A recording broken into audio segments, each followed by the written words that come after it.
नागपूर शहरात सायबर गुन्हेगारांनी एक नवीन आणि धक्कादायक पद्धत वापरत एका वयोवृद्ध दाम्पत्याला लक्ष्य केलंय। गुन्हेगारांनी व्हिडिओ कॉल करून स्वतःला अधिकृत अधिकारी असल्याचे भासवले आणि दाम्पत्यांच्या नावावर उघडलेल्या बँक खात्यांचा वापर दहशतवादी कारवायांसाठी झाल्याचा खोटा आरोप केला। याचबरोबर तुमच्यावर गुन्हा दाखल झालाय आणि तुम्हाला डिजिटल अरेस्ट करण्यात येते आहे असे सांगून त्यांना मानसिकदृष्ट्या दबावाखाली ठेवण्यात आले। दाम्पत्यांना सतत व्हिडिओ कॉलवर ठेवत त्यांच्यावर लक्ष ठेवले गेले।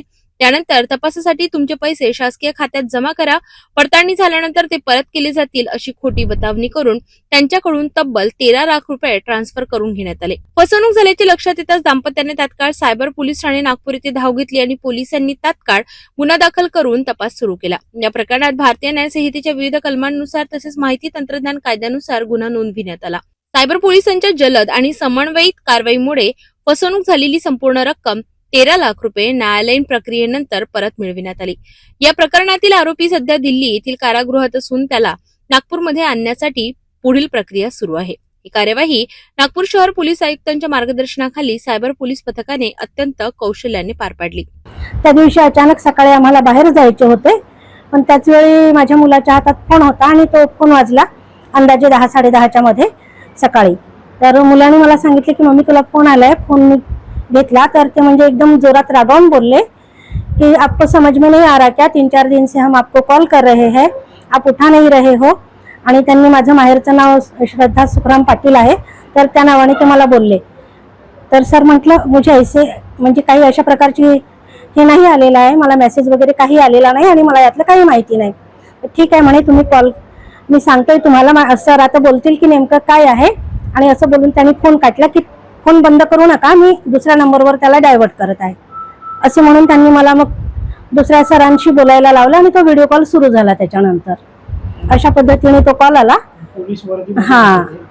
आणि ते म्हणाले की पोलीस स्टेशन आहे, आम्ही मुंबई पोलीस स्टेशन मधून बोलत आहोत आणि तिथे 250 पोलिसांची टीम आहे आणि त्याच्यासमोर तुम्ही कॅमेऱ्यासमोर आहात, तर आता तुम्हाला 2 तासाच्या आत मुंबईला यावं लागेल। मी म्हटलं सर पॉसिबलच नाहीये, माझं घर एवढ्या लांब आहे, मी नागपूर बेसाला राहते आणि 2 तासात मी मुंबईला येणं शक्य नाहीये। तर ते म्हणाले तुम्हाला नेमकं काय झालंय माहिती आहे का? तर म्हटलं नाही, काहीच नाही। तर ते म्हणाले की मुंबईत जो आता बॉम्बस्फोट घडून आलाय, जे 11 लोक मारले गेले आहेत त्याच्यामध्ये मुंबई दिल्लीमध्ये काहीतरी जो बॉम्बस्फोट झाला त्याच्यामध्ये म्हणजे मुंबईमध्ये तुमचं जे कार्ड आहे ते तुमच्या नावावर तुमच्या बँकमध्ये पैसे आहे ते यूज केले जात आहे मुंबईच्या कॅनरा बँकमध्ये, असं त्यांनी मला सांगितलं। तर मी म्हटलं की सर मला याबद्दल काही माहिती नाही आणि जे काही आहे ते मी नागपुरातच राहते, तर मुंबईला जाण्याचा माझा काही प्रसंगच नाही, जे काही आहे आमचं सर्व नागपूरमध्येच आहे।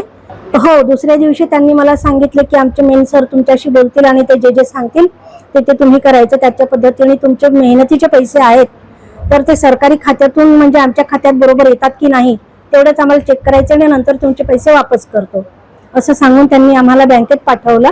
आणि बँकेतून मग नंतर त्यांनी त्यांचा नंबर दिला आणि ते पैसे काढायला लावले।